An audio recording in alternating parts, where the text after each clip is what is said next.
Who are you? Beneath the expectations, the labels, and the societal conditioning, what does it truly mean to become you? I'm John Fleming, the founder and lead practitioner of Becoming You. I created Becoming You out of a desire to share my own experience of becoming myself and to support others who are curious about who they are. From a young age, I have been driven by a desire to figure out who I am, why I'm here, and how I can belong while being myself. This is Becoming You, the podcast. Conversations about uncovering, embracing, and being your true self. A place where I dive deep into what it means and what is required to live life as your most authentic self.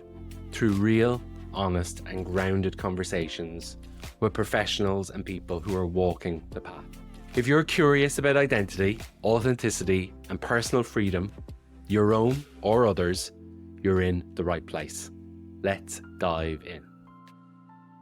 Hey Viv, welcome to the podcast. Thank you for having me on your podcast. Would you like to say a few words to introduce yourself? Oh, a few words to introduce myself. So obviously my name is Viv Grant. It's really funny, isn't it, when people ask you that question, how are you going to introduce yourself? How do you answer it? I think for today, I'm going to say that I am the daughter of a mother who's part of the Windrush generation. And I'm here because of all the sacrifices that she made in her life. That's how I'm going to introduce myself today. Thank you for being here. Thank you for having me. So Viv, we have a question from our last guest. And the question that guest would like you to answer is, what's your take on forgiveness? Oh, wow. And she elaborated and said, do you think it's necessary? That was one of the elaborations. It's a deep question to start off with. What's my take on forgiveness? And maybe it prompts me to sort of think about, well, what do we mean by forgiveness, first of all? Because forgiveness might mean different things to others. So if I think about what forgiveness means for me, I suppose it's, all thoughts come through my head right now, but I suppose it's where you feel that someone has wronged you, and whether you carry that around with you or you seek a way to let go of it. And I think for me personally, I would always seek to let go. I don't want to be carrying around things that are going to drag me down. There has to be ways, and maybe this connects, I don't know, what we'll be talking about. But for me, a process of becoming, I have found, is to do with letting go.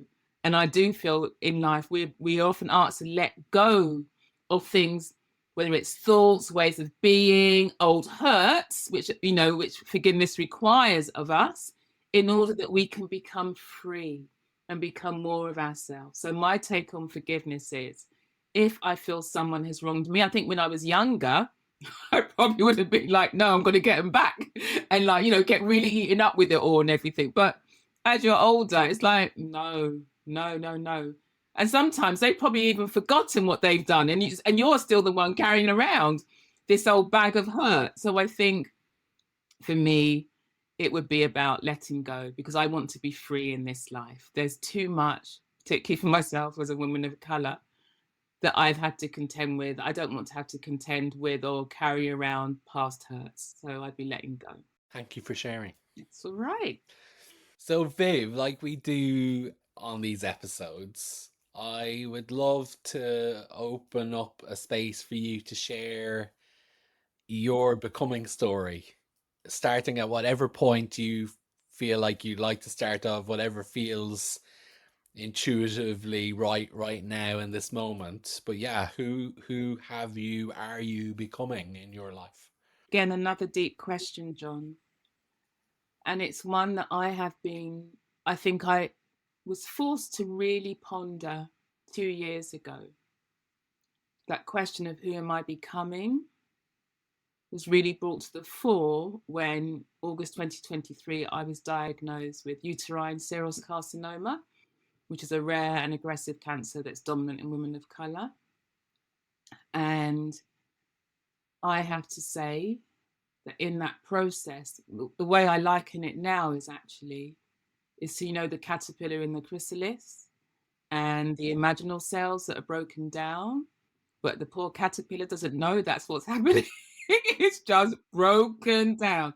It does not know that this beautiful, wonderful form, what it's becoming, is on the other side. And I have to be honest, John, that's what happened to me.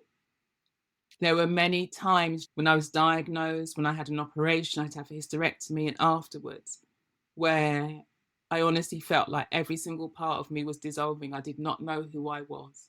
There was pain, there was fear, there was the crying, but there was a real sense of it felt existential, to be honest. I had the doctors saying one thing, but inside there was something else going on. And I knew that it was not at the time, but when I started to look back, that something else was happening at a much deeper level. This was part of my becoming. I didn't choose it. I really did not choose it, but it was part of my becoming. And how I know that, John, was because I think about a week after I've had my hysterectomy, I started to paint. I've never painted before in my whole entire life. And it felt like my soul was speaking to me. And it's like these images that I had that were of trees and roots and fire. And to this day, actually, fire still plays a really key part in my creativity, my paintings and so forth. But there's this sense, I felt like my soul was saying to me, Viv, it's okay. This is part of the archetype of destruction and recreation. No matter what is going on right now, and you are scared, but every time I painted, it was like something else just came out, and it was like, okay. The doctors won't understand all of this. What's going on, Viv? They don't know this is part of your becoming. But honestly, John, there were a couple of paintings where it felt like my soul was saying, this is a rebirth. You are being reborn. And yes, it hurts, but grief is a necessary part of any major transformation. And so, Viv, just hold on. So, partly in answer to your question there, who am I becoming? In that state, just not even 2 years now. And I don't fully know the answer yet, to be honest, John. I know that life wants me to show up more in the fullness of who I am as a Black woman. But I also know that in that breaking down, there were lots of old stories and old narratives about myself and who I could be in the world that I was having to let go of. And one of them actually was being the strong Black woman. I'm not going to do that anymore. And that was one of the narratives that I know I really had to let go of. Embrace strength in a different way. Yeah. What does embracing strength in a different way mean for you? Wow. I'm pausing because it relates to my upbringing.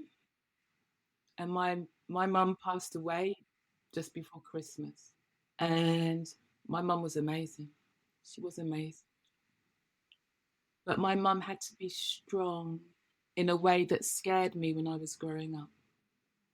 And so I never quite learned how to hold strength in a way that was nurturing of myself, in a way in which I wasn't afraid of it.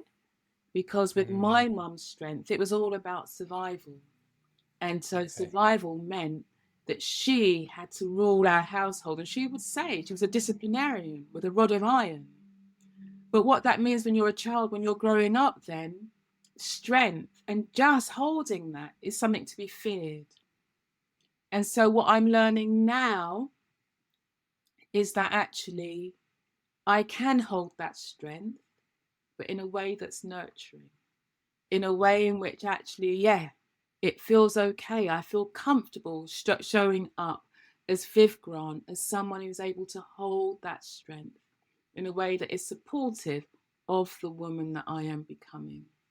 Yeah. I noticed how your voice softened as you responded to that last question. It was different. It was almost like it came from an emergent place in you, I guess. Or... Yeah, I think that would be fair enough, because I am, and also I can really feel here a lump in my throat. I feel that really Yeah, because as I said, it links to my mum, and I miss her terribly, and it's not long since she's gone, and just that whole aspect of how you can be in that process of becoming when a parent passes over, that something else continues to happen with great loss. It seems there is also I suppose it is the cycle of death and rebirth, which again I hadn't really thought about. And as we're talking about it now, there's like, what is being reborn? How am I being invited to know life anew, to do it differently, even though I have this great loss as well? Is there a gift in this loss that is part of Viv Grant's becoming? Mm.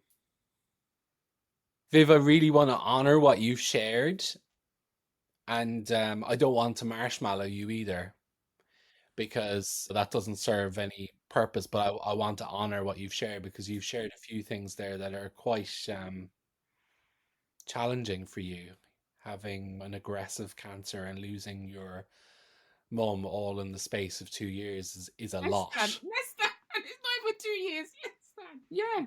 Less than 2 years, it's huge. So I want to really acknowledge what you've shared and your openness and vulnerability, and say how much I appreciate your sharing. And I don't want to over identify, but there's some things that I really, when you shared them, I was like, oh, that's so interesting. So first of all, it was you talking about what happened when you got your cancer diagnosis and the process you went through, because one of the things that I'm beginning to birth or name or put words on that has seemed part of my own process in different ways is this idea of uncovering, embracing, and being.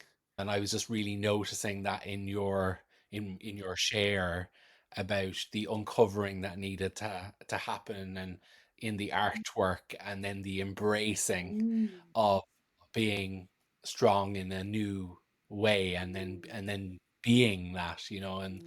and that I think that it's almost like a cycle that we go through with so many things Yeah, in our life. yeah. For sure. And I lost my mum in 2023. So I know some of what that journey is like too. In fact, I really don't like saying lost, because it makes it sound like I took her out somewhere and I lost her. It's all these euphemisms that we use, isn't it? Yeah, it's like my mum died in 2023. It's just like that's the reality. It's the Yeah, truth. yeah. My shamanic mentor, Mm, a guy called Martin Duffy, says, I hate when people say that they've lost somebody, because mm, he often feels like it's because of the avoidance of wanting to name mm. death. Yeah, yeah, yeah. So yeah, my mum died in 2023, and Mm, I know that there was a huge process in my becoming story about that as well. mm, Yeah, mm, mm. which I'm sure for you and I will be different, and there are some parallels too, because the loss of the mum, I think, is big for people. Huge, huge. Yeah, Yeah. yeah. And something I don't think you can take account of until it happens. Because my mum was ill for a very long time. And it wasn't until she actually died and then the grief hit. And and I'm still making sense of what this new sort of shadowland really is all about. Mm, Mm. mm, Mm. Viv, one of the reasons why I really wanted to have this conversation mm, with you was because I know you're out there in the world really doing a lot of work around race. yeah, And that's something that I've been inspired by. I've been for a while was an onlooker, and then of course more recently have yeah. become an associate with your organization, Mm, Integrity Coaching. And now I'm really getting to get involved in that work as well, which is mm, really exciting. mm, And I really wanted to have a conversation with you about the work you've been doing mm, around supporting people in becoming themselves in relation to race. mm. What would be a good jumping off point for you around that? The jumping off point would be what makes, maybe I would say, our approach different, or how is integrity coming at my company coming at this work. Because I think the the way the world is at this present moment in time, things need to change.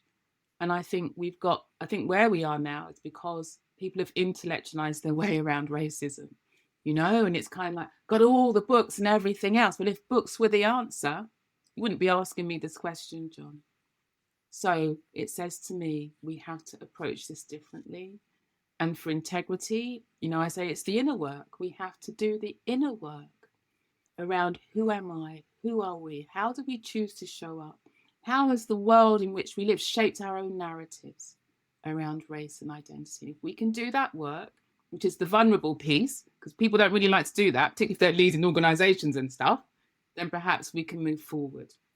So that's really, sort of my take on it, really. I think it's soul work, to be honest.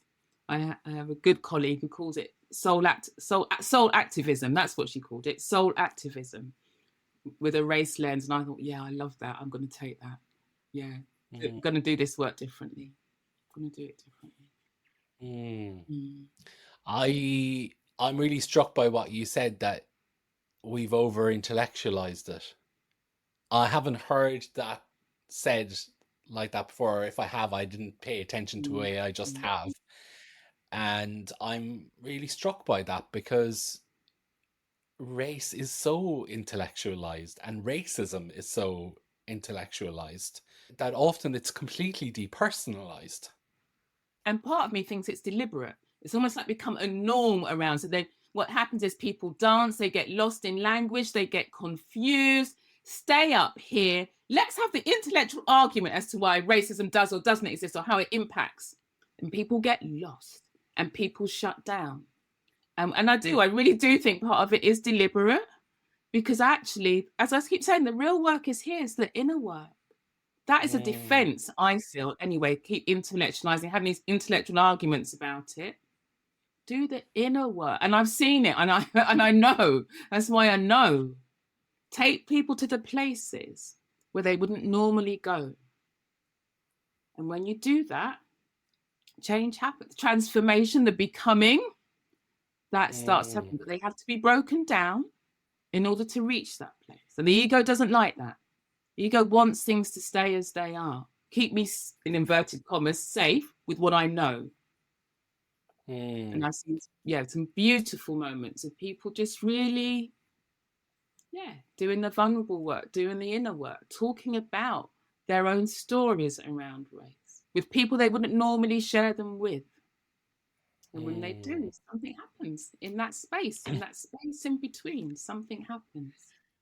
I am curious to know if you predominantly do that work with people of color or with white people.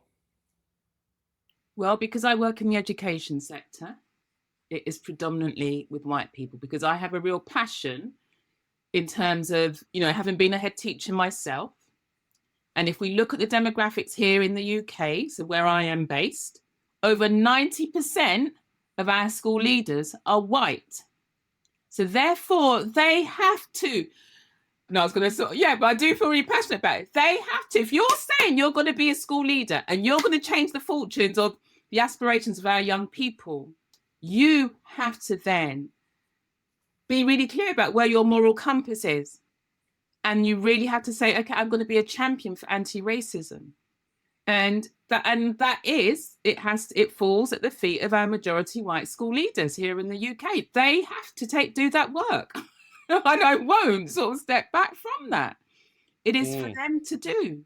But then the challenge is, because of the norms around what school improvement looks like and so forth, which again, intellectualize, you have very clear outcomes, which you can't have necessarily with race work, because it's the inner work. You can't give it a score or a data or whatever. But it is predominantly with white school leaders. This is their work to do. Yeah, I mean, that was a bit of a loaded question, because, and the reason I ask it is because I have experienced that often when the topic of race comes up, it can be convenient for white people to think, oh, well, that's for people who have problems around racism to deal with. And there go, I don't have a problem with my race or with racism. So therefore, I don't have a problem to deal with. But therein, that tells you that they do. That very response tells you, but again, it's how they are racialized to see themselves in our society. Race is something, if you look like Viv Grant, if you've been racialized as white, therefore it has nothing to do, it has everything to do with you.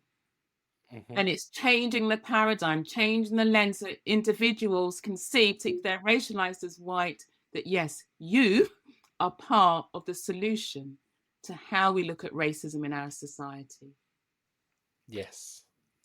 And I have embraced that personally and professionally. Extent. It's somewhere I want to move into embracing more professionally, because I think I have a responsibility to do it. Actually, I think it is an ethical responsibility as a white man in the world who is working with people facilitating personal and professional development, that I should be having conversations about race and particularly about whiteness.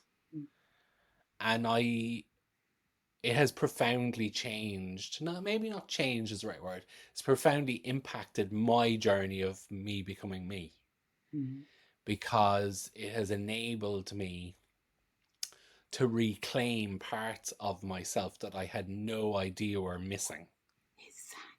Exactly. It's my belief that once we get on this journey, it's a path towards wholeness. I really believe that. And that's what my PhD is about. It's about, again, it is this pathway to becoming. We need to have these, what I would call crucible moments in our lives, or these chrysalis moments in our lives. And when we're talking about race, where the old identity is broken down, we no longer recognize ourselves. And then we find a way, and it may take a long time, but we do emerge on the other side, more able to hold our racial identity and be the change that we need to be in this world. I just so believe that. I really, really do. Really do. Where does intersectionality play a role on this sort of work around race in what you do, Viv? Is that something that you're often considering? Yeah, because again, it's about recognizing that race is just one aspect of our identities. And in terms, something that just makes me really sad, I'll just manage my words actually, the way society operates in terms of maintaining the status quo and systems of oppression. We do know, unfortunately, that the world is set up for if you are white, cisgendered, and male. Therefore, all other identities that aren't like that, we will face levels of oppression in terms of how they intersect. So it's important that all of us are conscious of the way in which the world operates and what is for us to do in terms of our own identities and where they intersect with systems of oppression, but also for other individuals as well. So I don't like, sometimes people talk about hierarchies of oppression. I think it's about having an understanding of the way in which our identities are impacted by systems of oppression. I think that's really important, because again, what you'll sometimes see happen, sometimes people will talk about, let's just say with racism, that there can be hierarchies of racism. I don't think that's impossible, because at the end of the day, we are all human beings, and if racism is a violation of who I am at my core, then actually it doesn't make sense to say there is a hierarchy. Oppression violates us at our core. And that's what we need to recognize. So that's sort of where I come from on that, John. Yeah, and I'd be curious to know your thinking about it.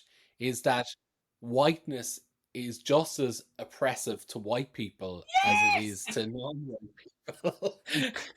And I often don't think that is understood at all. Oh my God.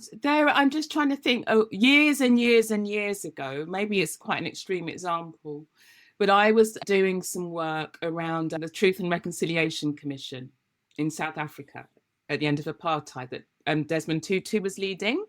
And part of that, I was reading about what happened, about the impact of those who enforced apartheid. So these would have been the white security people and police officers. And when you read their stories, so this is whiteness in the extreme, okay? Well, so where it's legalized and brutality is part of that. but how it impacted on their psyches, on their sense of self and who they were. They no longer saw themselves as human beings. They did not recognize who they were. All of that was kept quiet in service of upholding apartheid. But I would argue, and I can't remember the names of the research, but there's also research, particularly more so in America, around how whiteness, I think the term is seen as a psychosis, in terms of how it impacts decisions that white Americans will make, even if that decision actually harms their own well-being, they will still make that decision if it is pitted along the lines of race. So yes, equally, I agree. But again, it's how that narrative is changed, because the dominant world narrative is to be white, you're fine, you're okay. The way the world operates, it doesn't harm you, but it does. It causes a split, I would say, internally, and it causes a split. Again, I would argue, all the splits that we see in the world, and actually I'm not the only one who argues this, psychologists argue this, don't they? Like the splits that we see in the world are to do because people have not healed the splits inside themselves, and therefore they project them out onto others. And I think that's what we see with whiteness. I really, really do. Yeah. In terms of becoming, where is the relationship between one's race and their becoming? Because is race something that we want to include in our identity, or is being racialized something that we don't want? That's something I'm still very curious about, because racialization is really harmful. And then at the same time, in terms of identity, it's in there. And I'm curious about what your thinking is about that. It's a really good question, John. You take some time just to think how I answer that. Because of course, one, we know that, we've all been racialized. And, if that wasn't part of this system in which we lived, we wouldn't be having this conversation. But the fact is that race as a social construct impacts my life just as much as it does your life. And the fact is, part of my becoming is that reckoning how racism has impacted on my life. I said at the very beginning, or when you asked me about holding strength in a different way, linking to my mum. Well, my mum only had to be strong because of the racism that she faced in this society, because of the colour of her skin. I am still having to process the cancer that I had, that the potential that it could have been, because racial trauma down the generational lines, and how it then manifested in my body. So for me, it has to be a part of my becoming, how I make sense of this story that I sort of say is passed down the generational lines, whether that one line be because of slavery. I mean, my surname is Grant. Grant is not an African surname. It's the surname of the Scottish slaveholders where my name descends from. So race has to be a part of my becoming. How I reckon with that. What is it that I need to let go of or reframe so that I can become more of the Viv Grant that I want to be in the world? I've got goosebumps on my back. I'm really impacted by that, Viv, because I hear some people say things like, I don't see color, or, I just treat everyone as a human, and that's, how they make sense of it, or justify it, or distance themselves maybe from their own discomfort. Yeah. And, in one hand, right, in one little hand, in a tab somewhere, I'm kind of like, okay, I kind of understand why somebody might go there and say something like that, but it's not reality. And then it means that you don't see me. It means you don't see my reality. And I've had that response, particularly after the death of George Floyd, and even some racist incidents that I've had racist incidents throughout my whole life. But when I said those, shared them with a few friends who were white, and it was said, oh, Viv, they didn't mean that. Or perhaps X, Y, and Z, oh, I don't see you as Black Viv. I just see you as Viv. And it's like, you didn't hear at all. You did not take account of what I have just shared with you. And your response is more to do with making you feel comfortable. as opposed to recognizing that racism is a reality. And with some of those friends, I just had to distance myself. I just had to pull back, because it's like, I can't be in relationship with you if you can't see the whole of Viv Grant and who I am and my life experiences. I am making sense of something as you're talking for myself, which feels quite profound for me in my own journey of becoming me. For a long time, I've been very uncomfortable with being a man. Not because I don't identify as a man, I feel comfortable in a male identity pretty much. I don't have a problem with people identifying me as he. I do prefer John in all sentences because that feels more closer to the core of who I am. But being a man has been something that has been challenging for me because I want to disassociate from all of the air quotes horribleness that men do onto the world or onto other people.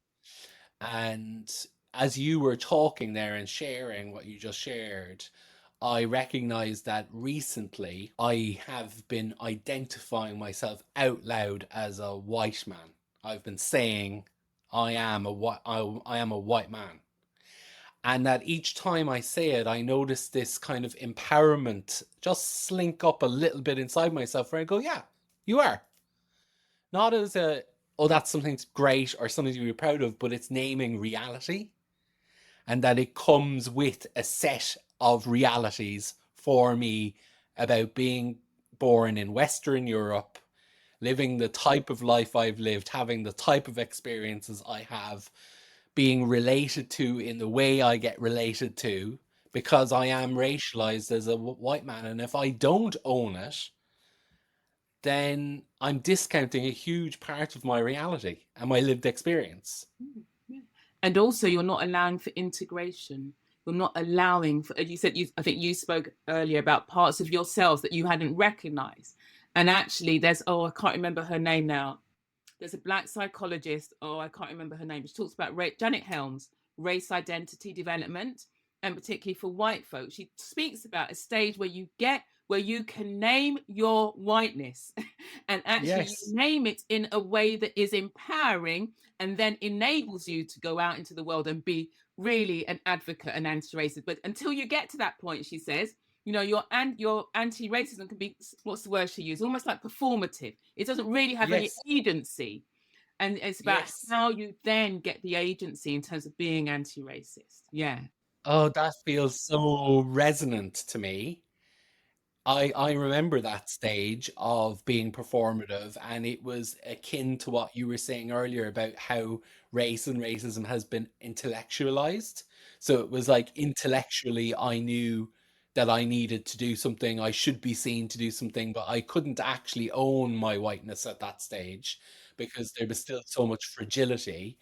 And now I've got to a point where I'm like, no, I can own it. Not in a look at me, I'm great sort of way, but just it's my reality.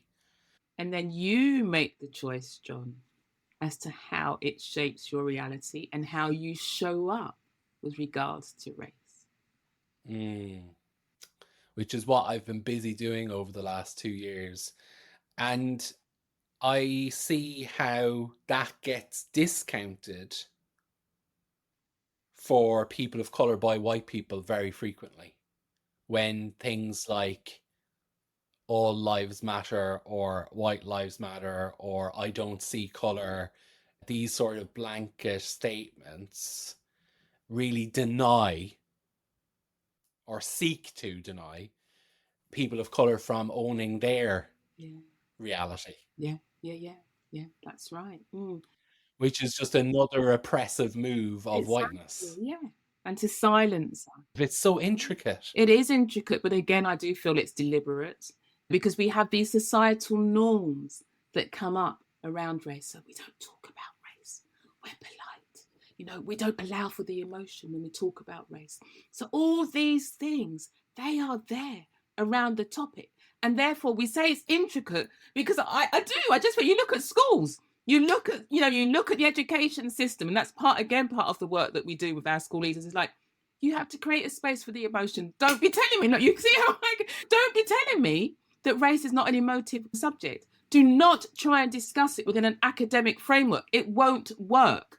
So again, it's all these things that we have to be aware of, because I do feel they are deliberate in terms of, I suppose, in terms of people not feeling that they have the wherewithal to actually talk about race. We all do. And if it's a muscle that we haven't flexed for a while, then what we need to do is to learn how to flex it. Oh, I'm so enlivened by this conversation. Viv, what would you want your kind of parting thought or sentiment to be for people who are listening into this podcast episode right now? Oh, my parting thought or sentiment. You know what? Life is a journey of becoming. And just to be aware that particularly when the challenges come, it's not me who says it. And I think it's a storyteller called Michael Mead. And he says something about the gold is beside the wound, but you've got to go to the wound first of all. And for me, that I've held on to that actually over these past 2 years, that with what I've been through. And I have seen gold that's emerged. And I do know that there is still more gold to emerge as I still walk through these shallow lands. I don't think I'm quite out the other side yet. Yeah, that's what it'd be. There's gold beside the wound. Yeah. Nice. Viv, what question would you like to ask the next guest? What question would I like to ask the next guest? Am I allowed to ask who the next guest is, or is it just a question? Just a question. Okay, then maybe linked to what we've just shared. What's been a chrysalis moment in their life that has enabled them to become more of the person they believe they're becoming? Yeah. Nice. What's a chrysalis moment in your life? Lovely. I love it. Awesome. So we will tag you in that episode when it gets published, and you can listen in and see what their response is. Look forward to that. Yeah. Viv, thank you so much for showing up, for bringing all of yourself here, even though you were in grief, and for sharing who you are, what you're about, and bringing your vulnerability. Thank you. To being here. Thank you. Speak soon. Thank you for listening. I'm curious about what this conversation has stimulated for you. Thoughts, feelings, curiosity. If this episode intrigued you, hit follow to be notified about new episodes. I know these conversations are valuable to me, and if you think they're valuable too, please do leave a review. Leaving a review allows more people to discover the podcast. You can scroll down to ratings and reviews on Apple Podcasts and click write a review. You can also connect with Becoming You on Instagram and TikTok by searching the handle at becoming_you__. The links are in the show notes too. You can also visit www.becomingyou.ie to explore the idea of becoming yourself. Thanks for tuning in. Bye for now.